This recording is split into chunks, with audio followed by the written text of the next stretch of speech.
Hello, everyone, and welcome to the Sal Podcast live here in Rome, Italia. So, I'm your host, Sal, and today I have with me intern Peter from Buffalo, New York. Hey, Peter, how's it going, man? Hey, everybody. It's good. It's a little bit of a busy week. Got the family here. Just wanted to say hi to them. If they're watching in Rome, they're probably not. They're probably actually out doing interesting stuff, but... Well, I hope they managed to pass by. We wouldn't put him on the red couch today. I know, it would have been fun, but... We can ask all the embarrassing questions about you that you never talk about. Yeah.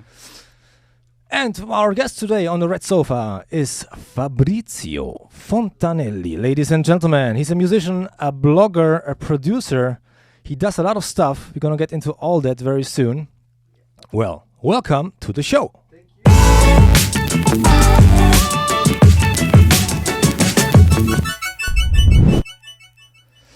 So we're going to talk about Fabrizio and all the stuff he's doing in a minute. But before, I'd like to go through a few events coming up here in Rome.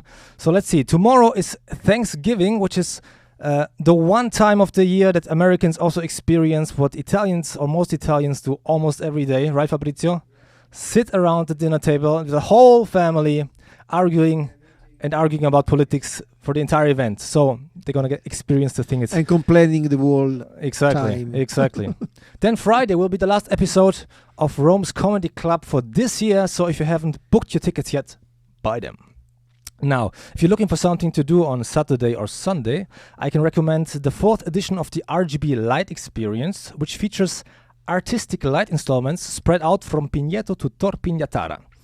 In other news, Netflix is to sponsor the Christmas tree in Piazza Venezia for the second time in a row, while Antonio Casamonica is to sponsor 6 years of his life to the Italian prison system after the court confirmed his conviction for mafia methods in the first degree after being arrested at the Roxy Bar last year in Rome. And the anti-Salvini Sardines movement is also coming to Rome, to San Giovanni, with a demonstration announced on December 14th.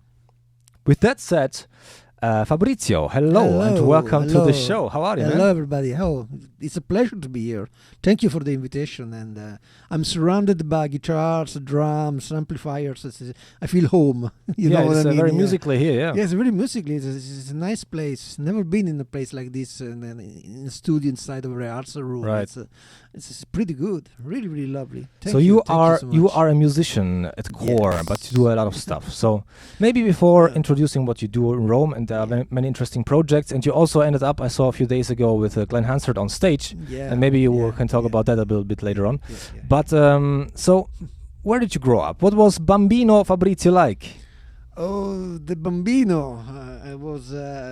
I fell in love with music pretty soon. I mean, if I have to go back in to the memory lane, I find myself in the Lyceum. It was a sort of lyceum, a sort of school where we had few characters, you know. I've always been interested in characters, in people with some stories to tell. And we had a bunch of guys really into music, really into punk, into dark, into rock and roll. And I felt attracted by them, and I started listening to music quite compulsively, and I went through buying vinyl or buying records and exchanging tapes with them, and then starting to listen to a lot of good music. And thanks to them, I remember I was 17 maybe.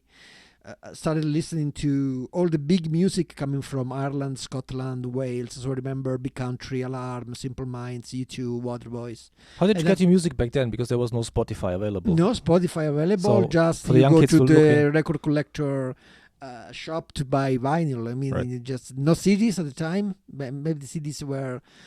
Well, I'm pretty old, I have to say. And You're looking great, man. Yeah. Thank you.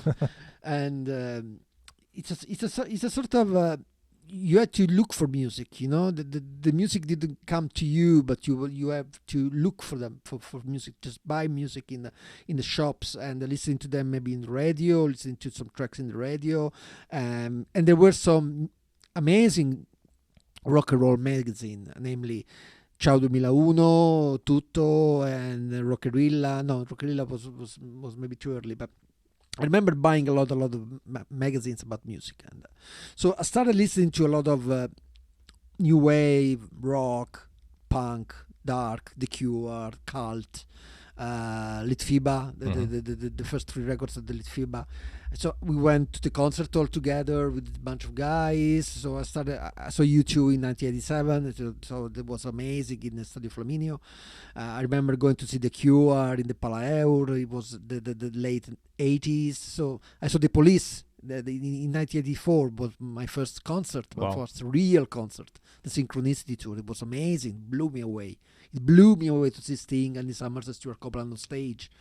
So it was that was focal for me, to be in a concert like this. And we were 18, maybe 17, I can't remember, but it was amazing. So I started listening to music in very compulsively, as I was to say earlier, and after that, going to Ireland in the late 80s, it really opened a new world for me. So you moved there for a while, if I understand correctly, or you traveled? I was spending maybe 1 month each year in Ireland, going around the country, listening to music, collecting records, and hanging out with local buskers, musicians, and getting to know how to make music. And I started writing music in Dublin. So it's the first song that I wrote was in Dublin. So that was a sort of the place where I felt home for the first time maybe in my life. Because in Rome, I grew up in Rome. I was a bambino in Rome, doing all the experience of school, friends and stuff.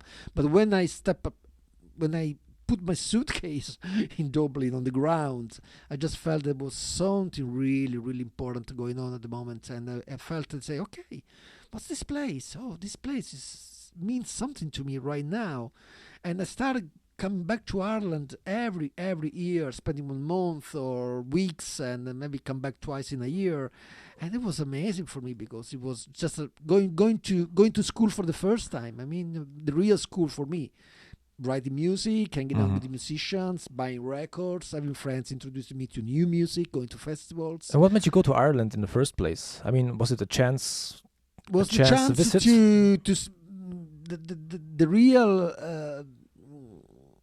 when I went to Ireland and Dublin in 1989 was to visit the U2 spots, the record studios, the houses. There were a lot of people coming to Ireland. So the U2 pilgrimage, basically. Yeah, the U2 pilgrimage was people from Australia, people from Germany, people from America, people from Europe, a lot of Italians as well. So everybody was starting to do this pilgrimage just to catch a glimpse of Bono, of the Edge, the studios. Because Dublin is quite small for everybody who has not been to Dublin yet, so it's very easy to actually, or it's possible that you bump into Bono, because I think he also used to go to the same bars at the time, right? Yeah, at the time, yes. Now they are spending a lot of time in France, because they have some mentions in France, so they spent a lot of time in France. But it was... I met Bono a few times, and I met the guys a few times. They were so nice, so Irish. The Irish people are amazing. But when you are in Dublin, you discover that the Ireland post U2 is very amazing. It's an amazing place because there were tons of bands forming after U2 or in the same time of U2, and U2 just lead the way to a lot of new artists. The Ireland is a very young country. Everybody's under 25 years old. Right. So every family is about maybe 5 or 6 people. So maybe 4 kids. Maybe your dad is a painter, is a musician. So you start grow up in a family with music. Are we talking about around. Now or back then? Back then. Okay. I think quite now, maybe it's a little bit different. But I remember at the time, everybody was learning an instrument, playing in the streets, or having a cozy maybe musicians. So you start maybe playing yourself as well. If you remember the movie The Commitments, yes, The Commitments was a sort of there were few soul band in Dublin. The Commitments is about a soul band forming in Dublin and trying to reach the stardom, with a lot of things happening, very surreal and very funny. But at the same time, this Alan Parker movie gives you right now an idea of what was Ireland during the 90s, a place where everything was going to happen. Everybody, Tom Cruise went to shoot there, and Nicole Kidman went to shoot there, Far and Away, remember the movie? And a lot of music happening, a lot of people started living in Dublin as well, and because the atmosphere was amazing, really amazing, very, very cultural city, very full of music, of vibes. So everybody felt attracted. A lot of American artists was going to Ireland to live, and that was the place where to be in the 90s. So I was just in the middle of the storm. It's like similar to the golden years of Italy, of Rome, or Italy of the 70s in a way. Was it similar? I don't know. I grew up in the 70s, but I have no idea what was the 70s. But I felt myself in the world. I mean, I was just spinning around every time I was in Dublin, because I was just with friends playing, going to festivals and music. So things were happening. I have a Ireland huge collection of Irish music back home. So I have records that maybe the artists they don't know anymore. I mean, just sometimes I talk to them and say, I got these CDs. Oh, really? Have you got these CDs? Yes, I got it. Because I was there at the time, Right. And so I was buying music, buying books, music. So I grew up in this kind of environment. So when I come back to Italy, when I come back to Rome, every time I was back home, I was starting to start again with the bands, playing music, writing lyrics, going to the rehearsal room, and producing records with the same spirit of just being in Ireland. Right. Just that was my very beginning. So the Bambino turned up to be a man packed with things in his head, impressions and ideas, vibes, right, suggestions, and the ideas for lyrics. My very first lyrics were heavily influenced by Dublin and by the Dublin life, So that was very, very focal and important to me. That's why the reason, because I have a lot of friends still now. They are the Irish musicians. That's the reason why I was there when they started being musicians after being buskers. Right. So there was a very, very moment where they were turning to something different, from people playing in the streets just for a few quid, for a beer, or for a coffee, or for a tea, just starting to be real musicians, signing record contracts and going to labels and having the records for soundtracks or for whatever. Right. So it was a very, very exciting times, and I was just there, so I was just like a sponge. Okay. I was a real so you played a lot. You play guitar, right? Yeah. You play acoustic. Acoustic guitar. Okay. Yeah. So you play with other musicians by yourself. Do you sing as well? Me? No. I used to sing. Okay. I sang with Glenn, but I'm not a singer. Please, I'm not a singer. All right. So let's talk a bit about your. Then what did you do after that? You started a few bands. What kind of genres did you play? I started with the band Mardi Gras in the late, maybe 20 years ago. Okay, and you played mostly in Rome? Mostly Rome. We did 2 Irish tours. We played Zigged in Budapest, and we had a lot of airplay from radio all over the world. So it's we played basically in Ireland. Okay. And the Zigged in Budapest was amazing. Because it was more suited to your project, or is it harder in Rome to find live music venues? I started writing lyrics in English. I can't write a lyric in Italian, so that was the reason why our music was always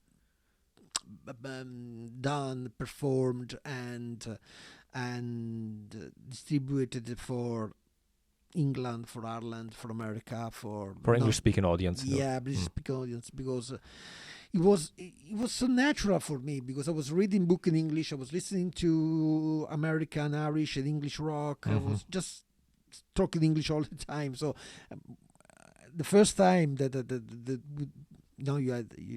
I had this blank sheet. I started writing a lyric I wrote in English. So that's the reason why. So I can't write a lyric in Italian. I wrote a few poems, maybe 3 or 4 of them in Italian, but it's not my cup of tea. Okay. So that's the reason why Mardi Gras always be an English all the records that we did 3 records, a bunch of singles. They are all in English. So Okay, so if you had written in Italian, you think it would have been opening? It would have opened many more doors in Italy or Rome, because I hear a lot of musicians who in Rome who complain. I mean, in Rome we like to complain about many things anyway, independent of whether you're a musician or not, whatever business field you're in. Absolutely. So it's just in our DNA. Yeah. But so a lot of musicians complain that there is a lack of opportunity of live music venues, of real live music venues, of payments. I mean, in a way, it sounds like a problem that most musicians have everywhere. But do you feel like, having seen other cities and being very ingrained in the music scene, do you feel like Rome is more difficult maybe than other cities, or is it just different? It's different. It's different, but it's difficult in every place. I mean, when we went to Ireland, we thought that yes, we are going to Ireland. We had some great review from hot press, from the magazines, from the radios. Remember, and remember. Okay, we'll go to Ireland to do a bunch of shows, and we're gonna be a great feedback, a great reception. It was a great tour, but we felt there was a lot of competition because everybody was playing. There were hundreds and hundreds of bands in Dublin and Ireland. So, okay, you were just, oh wow, an Italian band coming to play, to perform. But at the same time, there are in the same day you had maybe 20 or 30 acts playing in Dublin. So just to have a little audience for yourself is pretty hard. You have to work really, really hard. In Dublin or in New York or in Rome, you have to work pretty hard everywhere. In Rome, there is this kind of attitude that it's pretty hard because people are used to maybe they don't. There's a great lack of curiosity about music. You know what I mean? On the audience side. On the audience side. Yeah, I agree with that. They like to. Maybe to go out for a night and they want their comfort zone. Just listen to some cover bands. Well, the trick I found is, if you play live, provide food. Absolutely. If you provide food, Italians here run in swarms. And where's the buffet? Exactly. Aperitivo time. Aperitivo time. That's amazing. Yeah. I know. It's food with music.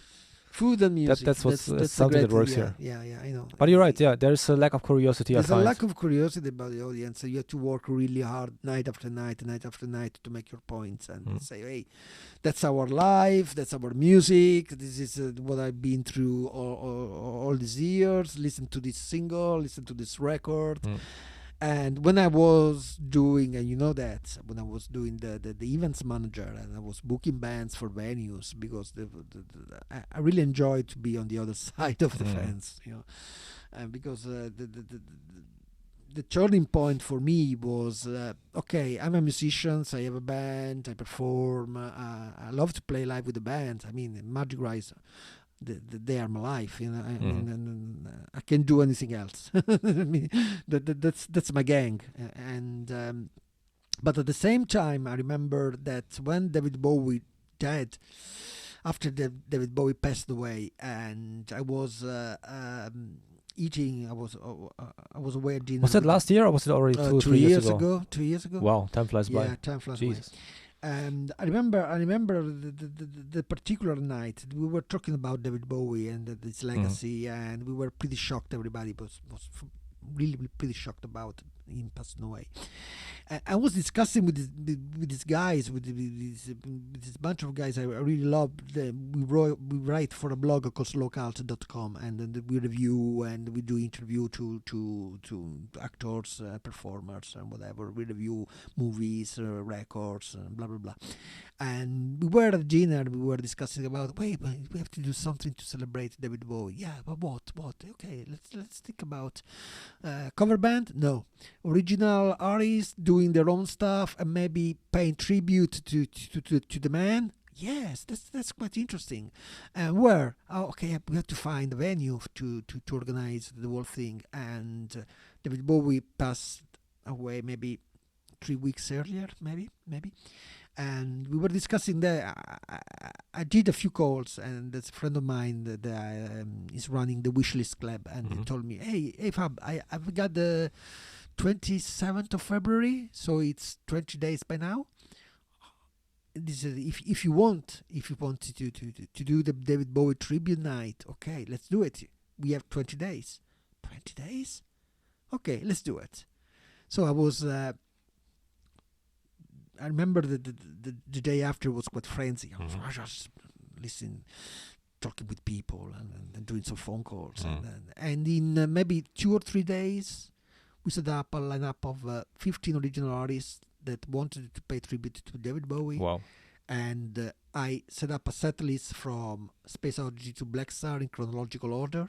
So we started from Nicola Lesino on saxophone playing Space Oddity up to Zodi Berlino playing Black Stars at the very end. And 15 artists covering the war period of David Bowie. So the Let's Dance period, the Young Americans period, the Ziggy Stardust period. It was amazing. And in 20 days, we organized this kind of events. It was a sold-out night. Wow. People coming back home because no place left in the venue. And we raised up 1,600 euros for the cancer research. And that was something that still people talking about in Rome. I say, Fab, do you remember what you have done? Do you remember what kind of night it was? I say, yes. And people really felt very emotional about it because it was in the aftermath of his passing away. Sure. And that was my first event. And from there, I started realizing that maybe I love to connect people between themselves, and you saw that when I was doing my event. Even you even got some gigs from me there. So you're very good at that. And that was something that I felt very comfortable in doing. I mean, I remember giving back something to people, right, because I was doing that for 20 years. So you reach a stage of your life where you think about, hey, let's do something for other people, not just for myself. Okay. Everything that I know should be in service of somebody else. You know what I mean? So I was having my bunch of musicians friends that I could rely on, and I can rely on still these days. And I say, okay, if you want to play there, okay, I'm gonna call the venue, organize the gig. I don't want money. I don't care about money because I know how difficult it is to have a gig, to perform live. So if I find a venue that can risk on you, and they can pay you money, and you can have a budget, you can have a great night where you can premiere your live show or your new record, let's do it. But then you find the venue because you know somebody, then you have the musicians. Yeah. But then within 20 days, how do you fill up a live venue like that? Do you use social media? Social do you media, spam people online? And it was in the David Bowie for the David Bowie night was the aftermath of David Bowie. So everybody felt the need to celebrate the man. How you reach these people? We reached the people to social media and some press release. Okay, and, so you went all professional there, so not just word of mouth. Everybody was helping me. Everybody. Okay. I had fantastic people, even journalists, that was helping and spreading the news. So it was just a word of mouth, right, and the social media. But it's different when you are doing something for a club or for a local musicians, because that night was pretty special, it was unique. Now people are telling me, why do you don't do a second David Bowie tribute night? No way, there's no sense in doing that. Okay, so you sense it was the right moment there, the right moment atmosphere there, the aftermath, and people wanted to be together, to mourn together, to rejoice together, because David Bowie is still alive for all of us. There was just I remember that we met in the Piazza del Popolo maybe a week after his past his death, maybe, and there were a few people chanting and playing guitar in the Piazza del Popolo, with the masks and the painted faces and stuff. But it was just a sort of as I say, a little gathering of people, just trying to celebrate David Bowie.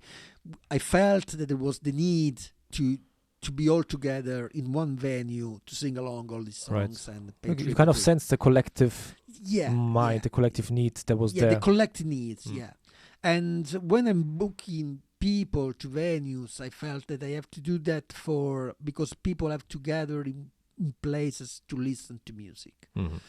Because this lack of, I'm against the lack of curiosity. This is something I'm fighting against. People should be curious. But how do you fight against that? How do you make people curious? I mean, you make them curious with eye catchers like good publicity and But how do you get people out of their shell, especially in fingers crossed? Mhm. Hoping not to be a rain night. Hoping I have to book them where the soccer match, because if Rome or Lazio they are playing the same night, it's going to be a total failure. So you have to watch the league calendar, and then you have to avoid the matches. So competing events are a bad thing, generally, right? Yeah, it's a pain. I got that problem very often too. This is an Irish term, pain in the arts. Yes. But you have to do it. Bollocks. Yeah, bollocks. But you have to do it because you it is something that I feel to do for other people. I like to have people performing in some new venues or get in touch with some booking agent and try to. Now I'm doing a lot of house concerts, and they're pretty cool because you have maybe 20, 25 people. They are paying money for music and food and wine, obviously, and they're listening to the music very carefully. They are just there for the music. They are very curious about the artist because they trust me about the artist that I have to perform that night. You know, maybe this lady coming from Greece. Do you want to listen to her? She's amazing. Putting some links and people are attracted by this kind of approach to. So what is a house concert for everybody who has never been to one? So it's basically it's an artist very pretty naked in front of you, musically speaking. Okay, Yeah, not really naked. Just to be clear for all. No. All for everybody's watching. Or listening. And maybe in some acoustic version, maybe just with a guitar or a few other instruments, and the chance for them to tell the stories behind the songs, the chance to meet the people, to sell the records, to tell some stories about themselves. So it's a very intimate situation where you can get a glimpse of the artist behind the scenes. And do you write the artists and research them, or do you know them I before? research them. I have a few people suggest me because maybe they are on tour in Italy. So they need a place where to play in Rome. So we have to see if the situation is comfortable for them, if the lineup is available, maybe a 2-piece or a 3-piece band instead of 6 or 7 or 8 people. We can't have 8 people in a room. So it's pretty interesting because I like what's behind the songs. You know, it's just like a book that you have to read during the night. You know, you listen to the music, that you have a few stories, that you have a chat with the artist, and there's a sense of communion. I'm really obsessed by this kind of sense of communion. You know, this is something that I always research. Even when you play live with your band, you want to be one thing with your audience. You know, you want to embrace everybody. And you want to hit everybody. And I think that's a great idea, though, because I mean, similar events like open mics, for example, sometimes this atmosphere can create itself. If you remember, there was once this saxophone player. What's her name again? Maya. Right? She was amazing. And the combination of her and a few other artists who were there in that period. Gabriel, you remember Gabriel? Oh yeah, from Brazil. From Brazil, yeah. That kind of connection was there with the people in that moment. However, there's no guarantee for that because very often you are in noisy venues where it's a public venue, so everybody can just be there, chat, and there's not always respect for the artists, and sometimes it's just too busy, and so it's a great idea because you basically take out all the noise and everybody who is not interested in the music, and you put it in a private place. Of course, then you have to figure out who's going to get access and who does not. So I suppose you by invite only, I imagine, or is it something you publicize and people can kind of can people ask to participate in this as a guest? Yeah. So is it a public event that you put out somewhere, but then you decide in the end who gets it? We just maybe 25 up to 30 people because the space is limited. But how do you choose? We are not choosing because we have. It's always. We are start to building a little audience, and there are a lot of people, new people coming every time. So we are not choosing people. I mean, you can't choose people. You don't know what's gonna happen. There's people maybe from Germany. There's people from Belarus. There's people from basically coming from everywhere because they saw the events on the internet. So maybe. It's a surprise every time. But let me tell you about Maya. Maya, she was amazing because Do you remember the night? The night we had this little girl coming up to the show with the suitcase, with the saxophone inside, and with his hat with the feather. Yeah, and we were shocked. You remember when she hit the stage and she performed. She was amazing. Nobody expected it because she was doing couch surfing in Rome. She read about the open mic in Testaccio, and she said, "Okay, I'm going." And she went there and she conquered everybody. Oh yeah. I was in touch with her. Yeah, like that. And I was in touch with her even after, and I booked her for other 2 gigs in Rome. And that was amazing because we had 1 gig at the Lettere Cafe here in Trastevere, and she blew the house away. Mm-hmm. We just organized the gigs in the gig in maybe 8 hours, 9 hours. The place was packed for the word of mouth. And the owner of the venues, Enza, went to her and say, "Thank you for being like this. We need people like you in the world."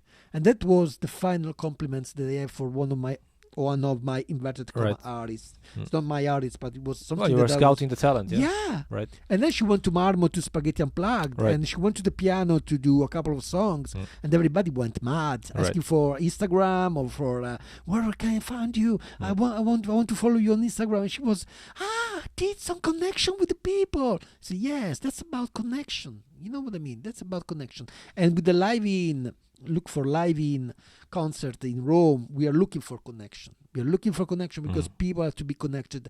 And all the people maybe going to the concert together at the live in, they started knowing each other and now they're friends.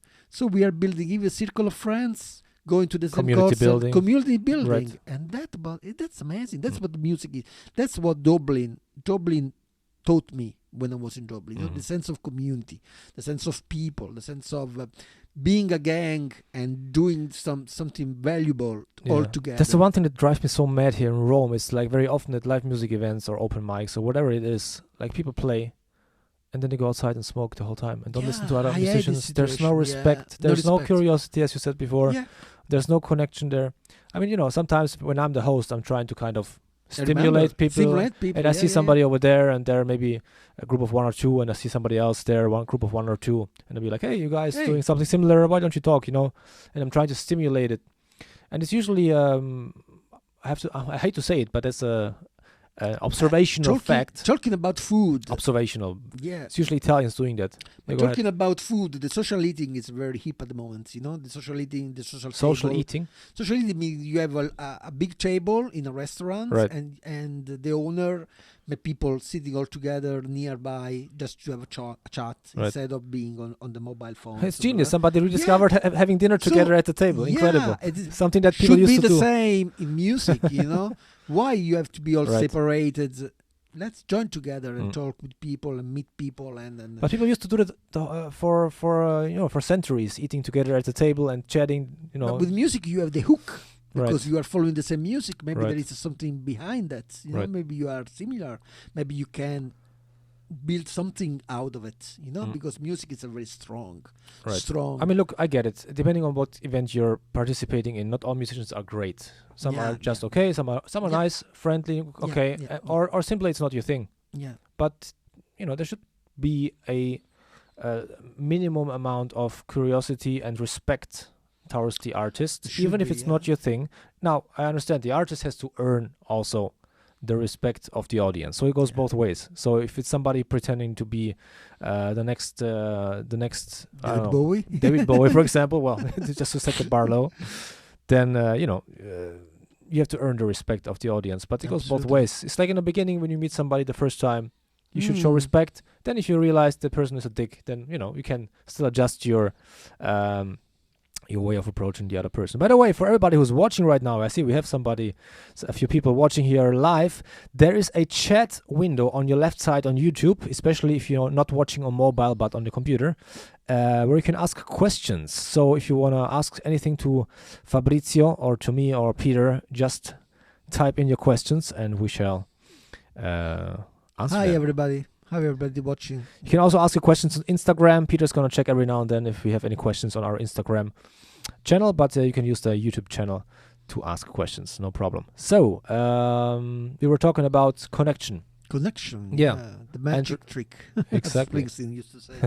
The magic trick is connection. Oh, yeah, that's true.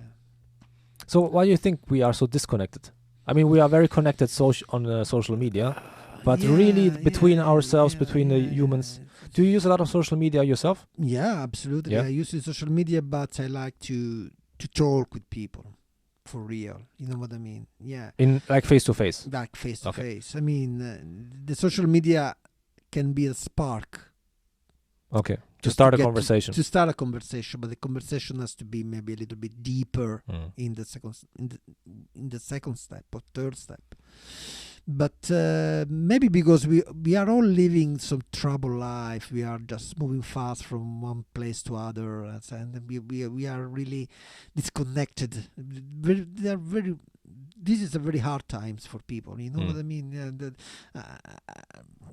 If you look around yourself, you see a lot of loneliness, a lot of people without goals, without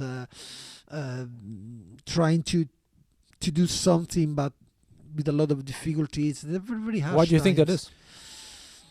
I don't know. Maybe because we are overstimulated. We are overstimulated, and we are in a moment where everything is so confused. So maybe you don't know what to do with your own life. Sometimes you it's better maybe for you not to share, but rather to stay in. And they want you to stay in. They want you to stay in your hole. They who? Maybe. But it's we're entering the realm of conspiracy theories. In a very spiritual theory. Yeah, and I mean the maybe the society has got some fear that we can all connect together, because if you all get a chance to connect all together, it could be a better world, it could be a better society, because all the great, because I feel that we have a great energy inside of us, and we don't know how to express our energy. You know what I mean? It's just like say that we are a little bit tied up. We are a little bit. We don't know how to express fully ourselves. So we should be more open to the other people. We should be more talkative. More. I was reading about the embrace, not the ritual of the embrace. We should embrace more ourselves rather than being fixed in our black hole back home with our mobile phones, right, and chatting. And the real thing is looking people straight in the eye and spending time with people. And maybe something is changing, maybe because I see that there's something that maybe gives you an idea of something that can change, because I see people meeting together and spending time but together. It's so strange. I mean, Italians generally are much more physical and much more in contact with other people than many northern. Do you think it's changing? Yeah, I think it's because changing. in many northern nations you see that it's very unpolite. Like, for example, we men in Italy, we kiss each other on the cheek to say hi. It's very normal here. It's in Rome, not in Tuscany, not in other part of the country. Try that in New York, right, Peter? But even in Florence, they don't kiss each other. Where? In Florence? In Florence or in Milan? No. Oh, that's why. That's why they looked at me. In Rome, everybody's kissing each other. No, here it's very normal. Very Roman. Absolutely it's not. Very in Roman. New York, that's true. Not in New York, huh? Absolutely not in New York. I think they'd punch you in the face if you did that in New York. If you tried that in New York City, you'd probably just get punched and then have the cops call it on you, and it'd just be a mess. Right. It's like sexual harassment or something. Yeah, sexual harassment. Yeah. No, it's very normal to in Rome, yes, say hi that way. Yes. Even if you, I mean, normally if you don't know somebody yet, you first shake your hands. But even sometimes if you're introduced to somebody in that moment, but we should kiss very more. often, we should embrace more. We should talk more. We should be with people more. You shouldn't be afraid of the contact. Yeah, we are afraid of the contact. If you go to a place, everybody is in their own world, chatting with somebody else on the phone. But chat with the people next to you, right? For real. What do you do to limit your social media time or your time online? Like, are you very good at dividing? I go out a lot. Fair enough. So, are you very good in just turning it off and boom, that's it? Or because I see most people are kind of addicted to it, even myself. Yeah. Like I have I'm not using. I don't know what you're using, but for example, on the iPhone, there's this function called screen time, and that allows you to basically control how much time you actually spend on the phone. And if you turn it on, it shows you how many minutes or hours you spend on Instagram, Facebook, on a browser, on email. I didn't know that. And so basically, once you do that for a week and you look at the statistics, you're like, okay, maybe I got a little problem here. Yeah. I mean, often I use it also for work. You're gonna show me then. Often I show you, yeah. Often I also use it for work. So not always is it just time spent for social media, whatever, but it's still staring at the screen. And very often when you don't stare at the screen on your phone, you stare at the screen of the computer. Yeah. And then you go home and then maybe you watch Netflix on your TV, So the screen. And then you got time, the iPad. And then you got exactly. So the time you the spend. Apple Watch. It's hours. Hours. I prefer to go out. So do you just go and you can just go out and meet people? But can you turn off the brain from staring at your phone? Yes. Or your Apple Watch or whatever? No, I don't wear watch. No. Okay. And yes and no. I mean, it just depends. If you go to a concert, if you go to some venues, you see the concert and you forgot about your mobile. Right. I mean, concert, that was a great thing I saw on Monday. I was at the Louis C.K. stand-up comedy thing, and they have like these kind of pouches, these bags, where they put your phones inside, and they must be kind of magnetic so that no signal comes through. Yeah. And so you have to put them in. They lock them properly. You can't open it again. You go into the theater, and then once the show is over, they reopen it. Yeah, that's pretty good. Oh, that's pretty good. Peter, what do you do to not stare too much at your phone? Do you have any strategies? Oh my God! I mean, you're right from the what generation are you? You're not a millennial because you must be Generation Z. You're Generation Z. Yeah.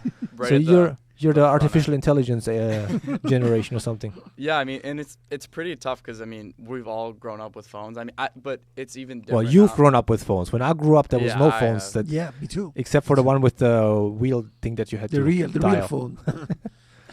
Yeah, I mean, but it's even worse now. Like I think kids that are even younger now are getting their phones, like kids in middle school and different things like that. So it's even worse now than I think it was when we were growing up. But I usually sometimes have to even like delete my apps just to like keep myself off because I mean, as much as I want to stay off, sometimes it's super easy to like subconsciously just go on it and you don't really even like think about it. But I don't know, sometimes I just delete them and then I won't even like if I go to swipe to it, it'll just not be there. I think it's a real addiction. I think it's a problem. Really a problem. It's really a problem. Most people are addicted. But the people maybe that I'm talking to with the phone, there are people that then I meet for real. So that's something. So you have to talk in that moment. But if you go on the tram, the metro, subway, whatever, the bus, just look around. Just be conscious for a second, look around, and you will realize everybody is just staring at the screen. Do you remember Bukowski? Bukowski used to say something about the people are the best show of the world and you don't pay any tickets. That's great. That's a great line, actually. We have to remember that because people are the best show on earth. Everybody's telling a story. Everybody carries some stories with him or with her. And we have maybe if you look to the people, if you look to through them, we can understand a lot of ourselves as well. We can learn a lot about life, about how they are living, how they are feeling at the moment, maybe if they need a helping hand or whatever, because there's a lot of desperation around and there's a lot of joy around. So we are just like sponge. Remember we are back to the concept of being a sponge. Right.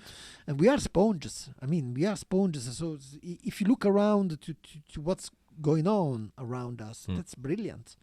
That's a movie. Right. We're living in a set. Right. Yeah, with all different characters around us and. It's really exciting. Yeah, it can be a great inspiration for writing something, or for painting something, or to write something.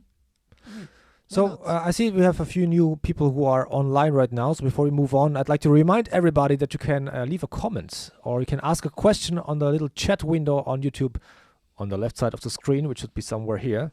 And just type in your questions and I shall refer them to Fabrizio if you like. So, before I forget, I was talking about the Louis C.K. thing before. And do you know Louis C.K.? He's a comedian. Just by name, yeah. I never saw him. Yeah. Peter? I know a little bit about Louis C.K. A little bit. Well, he's very famous in the U.S. And just for everybody who's watching and maybe never got into. He's a stand-up comedian. He does stand-up comedy. He was on the peak of his success, I think, 2 or 3 years ago in the United States, and then basically came out that he masturbated in front of 2 women, who consented to the whole thing, as I understand. I understand that then they kind of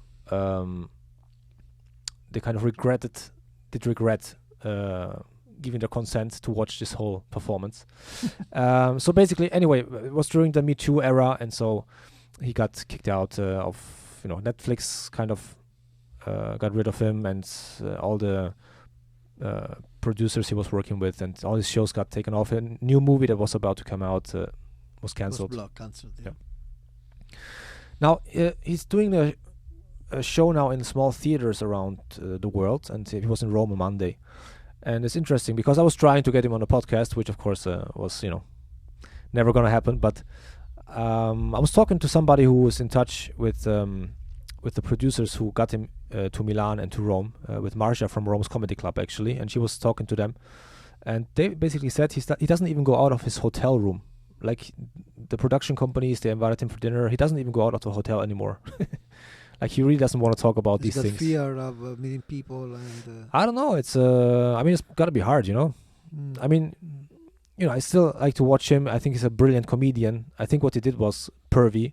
I don't think he didn't rape anybody, and he didn't do anything against their will. It's a bit complex because it's never things are black and white like that. But strange. Did you hear about that, Peter? Yeah, I mean, that was a little bit about the controversy when we were deciding, to run our event. But yeah. I don't have much to comment on it. Anyway, but do you watch stand-up comedy in general? No. What do you think? No. I like stand-up comedy. I think it's really punky. You know what I mean? It's an art form. It's very hard because as a musician, being a musician is not easy either. But you can just if you play guitar and sing. You can be in front of an audience, do your songs, but you can be in a good mood, in a bad mood. You can move or you not move. You can get your show, done. Done, yeah. As a stand-up comedian, every single move you make, every single way that you pronounce the word, that you move, that you breathe, that you look, you are the instrument yourself. Everything. And you're alone, and that's it. Yeah. So it's very hard, I think. Yeah, I couldn't do it. I saw some stand-up comedy on TV, and. Not all the stand-up comedy is good. I mean, now it's very, very hip to be a stand-up comedian. So everybody's doing a stand-up comedian. But I met some. Not everybody's good though. Yeah. I met most stand-up comedians suck. Yeah, most of them suck. But there are few of them. I met few of them. They are very, very brilliant. Right. But I never had the chance to see a whole stand-up show, stand-up comedy show. Okay. Well, you should check out Rome's Comedy Club Friday. Yeah. It's the last event this year. Friday? Shout out to Marsha. Right. Okay, so let's talk a bit about your band, your current band, which is Mardi Gras. Mardi Gras, yeah. What would it be in English? Fat Tuesday. Fat Tuesday, right. Yeah. I stole the name from the Creedence Clearwater Revival last album, and then I learned about the carnival in New Orleans being a big celebration, big music party, and it's even the gay carnival. There's a gay carnival and there's a gay cruise called Mardi Gras. So it's sort of celebration of happening and the people staying together to celebrate something. And, but the real reason, because it's pretty hard to find a name for your musical journey. I was desperate. I remember me being desperate, looking for a name for my band. I was just looking around, trying to understand. So maybe I wasn't sure about anything. And then I was watching my record collection. It was all the Creedence albums. Mardi Gras. Wow, that's cool. It's great. Fat Tuesday. Okay, I was born during the carnival because I'm Aquarius. I'm born in February, so maybe there was some connection even there. But anyway, I just I stole the name from the Creedence, and then that's it. And I remember during the MySpace time. MySpace. Do you remember MySpace? Barely. Maybe Peter, ever heard of MySpace? I don't think. Heard of it, never used it. Never. Yeah. I remember we were so big on MySpace platform. A lot of people they were listening to Mardi Gras on MySpace platform. I remember a lot of messages from Louisiana. A lot of people from New Orleans writing to us and say, "Hey, an Italian band called Mardi Gras. That's amazing. I love your music." Because they were checking maybe for Mardi Gras on the internet and they found us. So it wasn't only a great name, it was also a great business choice because a lot of people knew the album of CCR, of course, right? It was the last one, so it's not so famous. Okay. It's not Bayou Country or Willie and the Poor Boys or the other one. I can't remember the name. And it was the very last one. So they were just in their final days. Okay. But anyway, it was a great name. But I remember finding a name for a band every time I start a new project is so frustrating. So frustrating.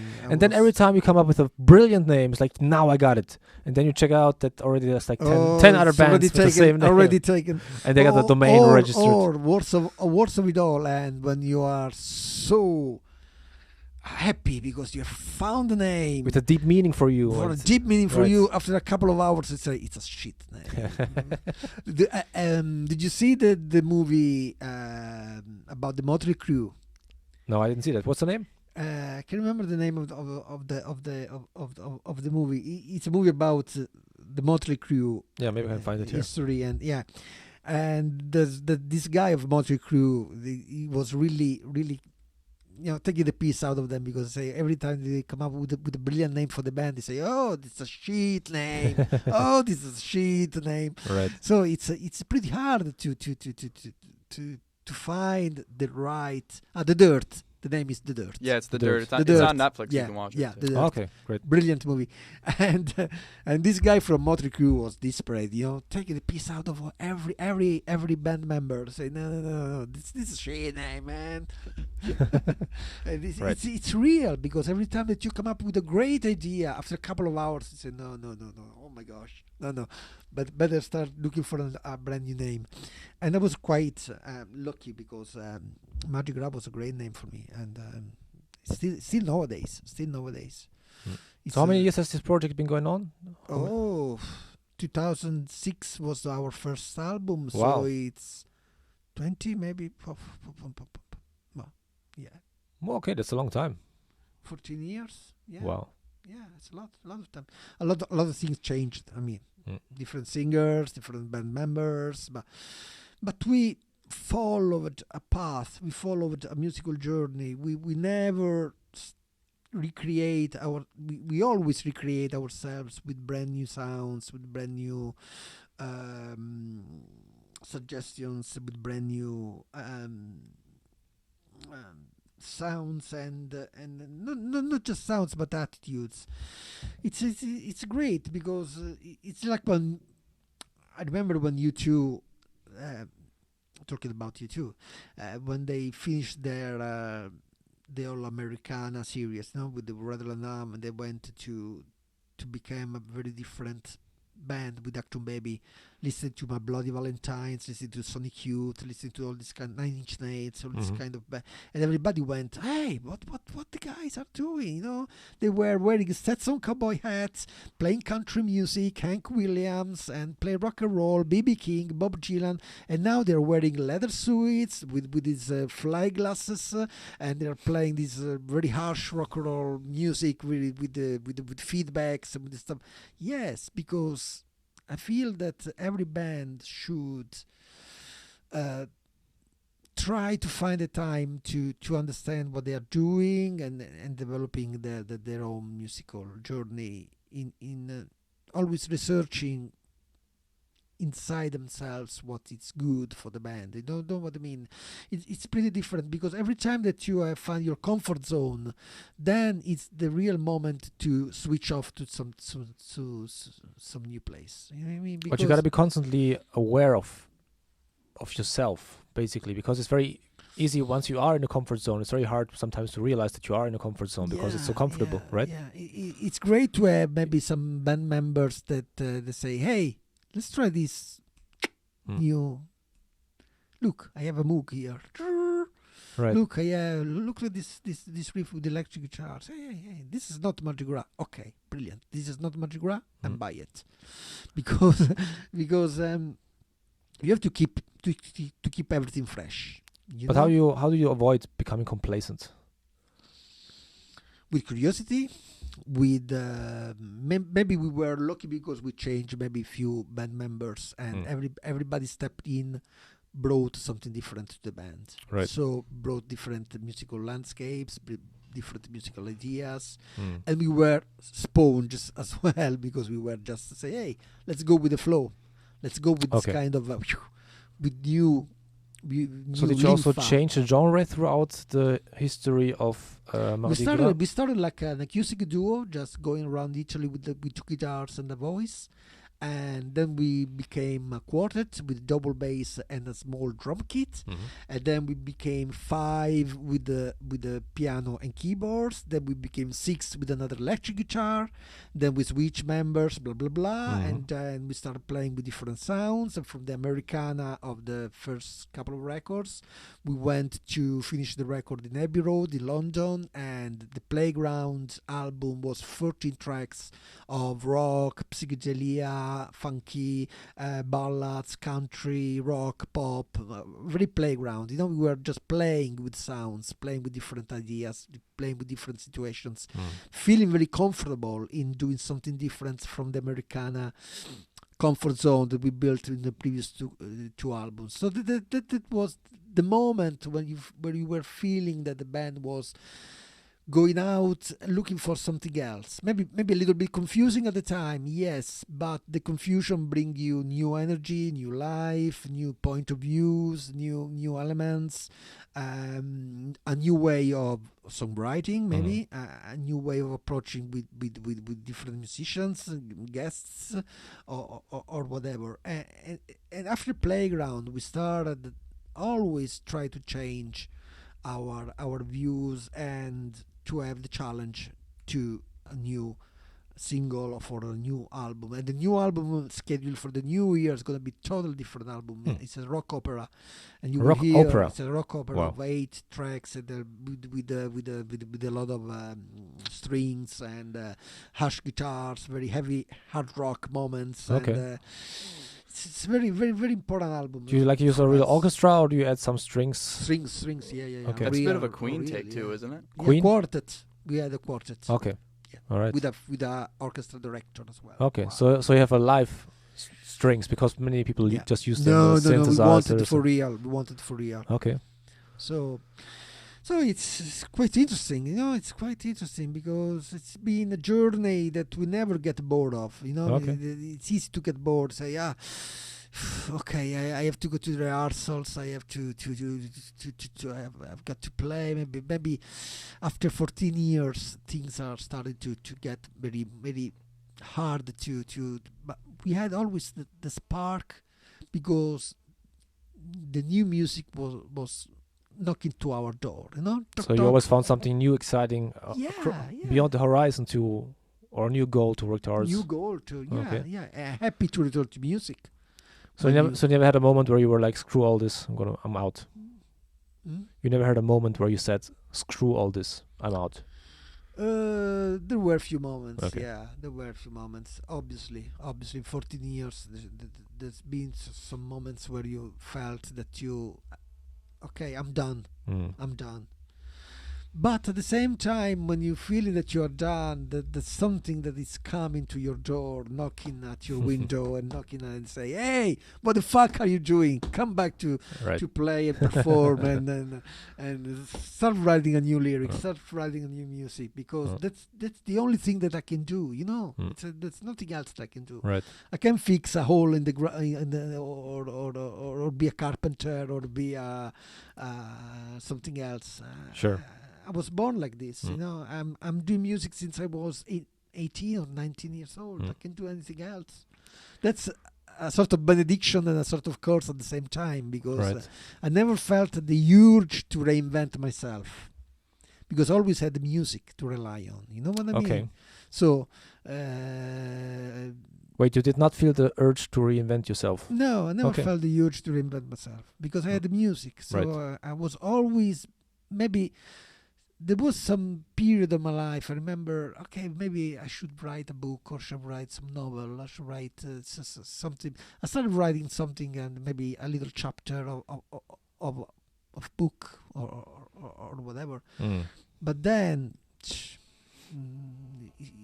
it wasn't my cup of tea at the time. No, maybe it will be in the future. I don't know.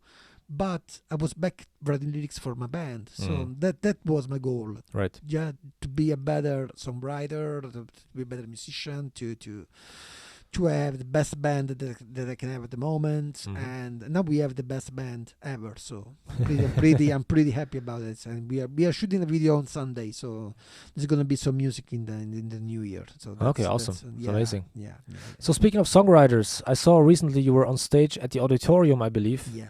With a young gentleman called Glenn Hansard. Yeah. Before we talk about that, I'd like to remind our viewers that you can actually ask questions in the little chat box on YouTube. By the way, if you have not done so yet, please subscribe to our video and also click on the little bell, because then every time we put up a new live video with a new guest, you will be notified, and then you can enjoy another episode of the Hey Sal podcast on YouTube. All right, so you were on stage, called on stage by Glenn Hansard, and you played a song with him. Yeah. How did it happen? How did it happen? It happened because Fabrizio Fontanelli. Why are you doing these things? It's all about Dublin, you know what I mean? I was telling you before, I was in Dublin when everything was happening at the time, and Glenn was one of these busker that went from Grafton Street to perform with a band called The Frames. Was one of the biggest influence ever. And I was wearing my Frames t-shirt on the auditorium. I saw a photo of you guys, like he was totally young, as young kids, busker, and you were the cool Italian with the chains and stuff. We were in 1994, 25 years ago. We celebrated 25 years of friendship this year. Huh. I wrote to Glenn. I sent this picture to Glenn and say, wow, two young boys. Yeah, we were two young boys. It was with the Frames. I was in Dublin reviewing new bands for the U2 fanzine. So I was just going around Dublin discovering new bands, and the Frames was the talk of the town. I remember at the time Glenn was performing a lot of himself and with the band, playing with Jeff Buckley, and he was doing a lot of stuff. And it was 1994, 1995. So we became friends, and through the years we played together, we sang together. I remember Glenn coming to spend some time in Rome in 1997, I guess, and we found ourselves like two buskers in Piazza Navona playing songs on the square. And that's before you needed that's before you needed the permit to play. Yeah, it was just after commitments, so it was 1995, no, 1996 maybe. Well, anyway, it's a great connection that I have with Glenn. It's a great connection with Glenn. We played Drive All Night by Bruce Springsteen. I saw that actually. Springsteen is one of my favorite artists. Yeah, it's a nice we version. played Drive All Night in Sestri, and he did this surprise. He always surprised me because in Sestri, I remember I was at the sound check in Sestri, and we were talking about Bruce Springsteen because Bruce Springsteen was in tour in Italy at the same time of Glenn. So I was doing Bruce, Glenn in 4 days, 4 gigs, and I was telling Glenn, hey, yesterday I was in San Siro, and tomorrow I will go in San Siro as well to see Bruce. No, you are the just boss. in the middle. You're just in the middle, you know, just in the middle of the gig. And we were discussing about setlists, about Bruce, about whatever. So when he was on stage in Sestri, he said, okay, I was talking with my friend Fab about Bruce Springsteen, and I was checking dates. You know, I want to see Bruce Springsteen, but I can't because I'm on tour as well. So I'm doing this song for the boss, and he started doing Drive All Night. And after one verse, he say, Fab, grab the guitar, 3 chords, and he called me on stage, and I was catapulted on stage with the guitar, with this famous ruined guitar, you know, the guitar of once, and I was playing Drive All Night with him. It was just like, oh my gosh, what's happening? You know, I was just playing with him, I was having fun with the band of my life, and it was amazing. And this time in Rome, just he said, Fab, where are you? And he was doing Star of the Frames. I was wearing my Frames t-shirt. I was on stage with him. So it was quite natural because I feel myself at home with him because 25 years. Of course. 25 years. We have a lot of moments that we spent together in Dublin and talking, chatting, and hanging around. So we have a lot of memories together. Right. Now it's a little bit... it's a little bit different from when he was during the 90s, because he won an Oscar, he won an Academy Awards, he did a lot of tours. He's playing with Eddie Vedder. It's a bit more busy probably now. Yeah, it's a little slightly bit more busy. it's a slightly bit a little bit famous rather than Right. it was at the time. But he's always the same nice guy. It's always a little bit busy. Yeah. That's great though, More when busy. people don't maintain their authenticity and stay true to the To the true roots. selves. He's a man from North Dublin. Right. People from North Dublin are just like Bono. They are the most down to earth people. Oh yeah, Even same Bono is with my like this. friend. I'm not sure if you met Paul. Paul Yeah, Stolten, who plays in my yeah, band, like yeah. from Dublin. He's same, like great people. Also, I met some people of his family. It's All the people very coming down to from, earth, very yeah, real. All the people coming from Ballymun, from Finglas, from Right. Skerries, Dublin North, very poor part of the town. So maybe they are more rooted and more. Well, probably back then. Now it's I think Yeah. he changed a lot, But Yeah. right, real people. All right, before we wrap up, a few quick questions. What's your favorite drink? Oh, my favorite drink should be wine. Wine. Wine. Yeah. What kind of wine? Oh, red. Red. Yeah. Any specific flavor of red wine? Oh, The Chianti Barolo, Barolo. Sancho Barolo. Wow, Barolo. Mm. Yes. All right. What's your favorite area in Rome? My favorite area. That's great questions. I don't have any. I don't have any.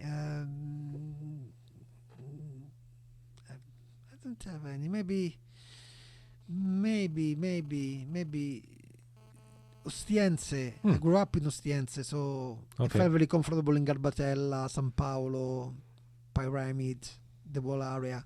I feel myself very rooted there because where my lyceum was, or my friends were at the time. So I feel very confident because the area didn't change a lot through the years. So I feel myself at home because everything is just like it was 20 years ago. Okay. No gentrification, no great changes. Always the same buildings and not the same shops, obviously, but the same feelings. Okay. Favorite actor? Oh, Daniel Day-Lewis, I would say. Jerry Lee Lewis. Daniel Day-Lewis. Daniel. Okay. Irishman. Right. Liam Neeson, Irish. Okay. And Robert De Niro, of course. And Playing the Irishman. playing the Irishman. I saw the Irishman. Not Go Irish. to see the I Irishman. have to see it. Don't spoil it. Go to see the Irishman. That's I'm gonna watch real it. cinema. All Oh right. my God. Scorsese, Oh, De my Niro, God. Al Pacino. Amazing. 3 hours and 50 minutes of total bliss. Amazing. right. Amazing. Okay. And Joaquin Phoenix is amazing. And Javier Bardem. I really love Javier Bardem.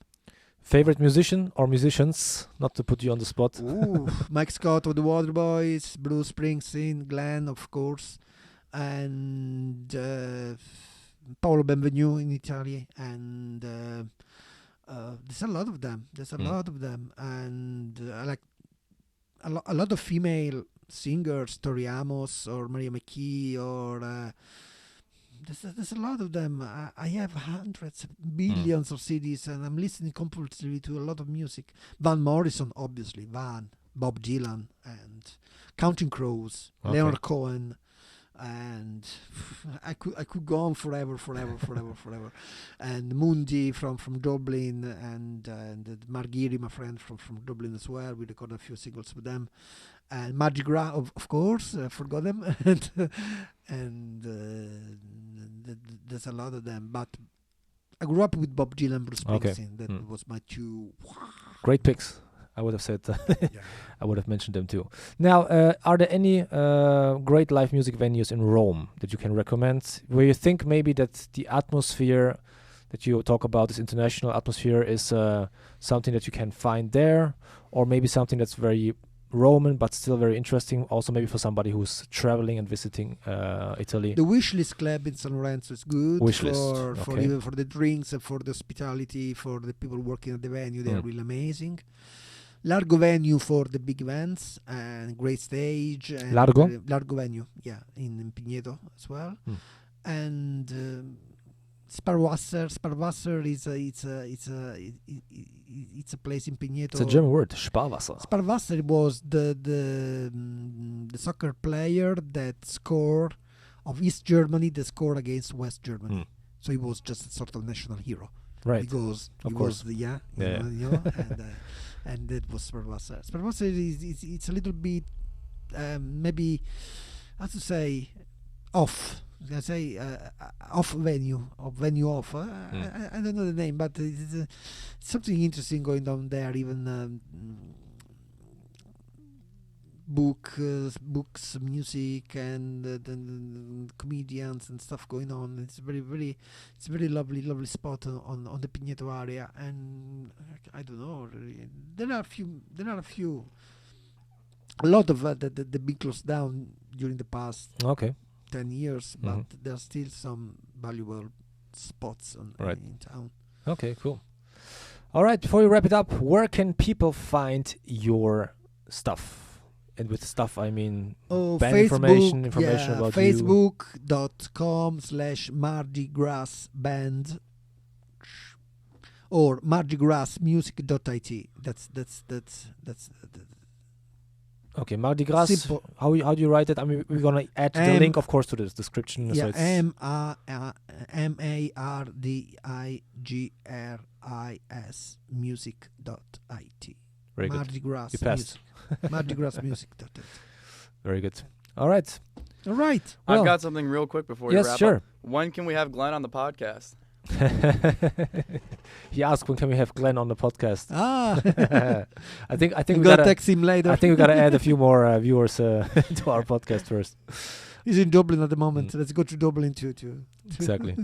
knock at his door. Hey, Glenn. By the way, Peter, I think next week is gonna be your last time that you're with us, right? Yeah, it's gonna be my last show. Okay, then we're definitely gonna think of something special for you Yeah. next week. Gonna get you more into the show next week or something.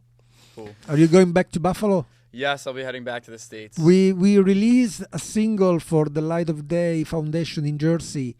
It's a foundation raising funds and awareness on Parkinson's disease, and we covered a song from Willie Nile from Buffalo. Oh, okay. He's a cult American songwriter from Buffalo. He played with Springsteen, with the Who, with a lot of great artists, and it's really loved in America. And he's from Buffalo. So Perfect. I'll have to look into you it. have a connection. But with Peter's him. Generation Z, so I'm not sure. Yeah, I if- know. He's a little bit Oh, no, older. believe me, I would take classic rock over rap. He's a little bit older. It's Yeah, garbage out yeah. here. But he's got Spotify. He just has to go. Yeah, Willie type it Nile. in. Yeah, Exactly. All right, everybody. Thank you very much for Thank listening, you. for watching. Thank Thanks, you. Fabrizio Fontanelli, for being here today, Thank for you. taking the time. It's been amazing. Thank you. For everybody who watched for the first time, maybe you consider subscribing. Just click on subscribe on YouTube, or Do. on the little bell under the subscribe button or next to it or wherever it is, so you will be notified for new episodes coming out. Also, if you just listen to this on Apple Podcasts or Spotify or your favorite podcast provider, consider leaving a 5-star review. We always appreciate that. Thank you very much for listening, for watching. you. See you next week, or for everybody who's coming to the open mic tonight, see you tonight at the public house. Bye bye. Thanks, Peter. Thanks, Fabrizio. Thank you.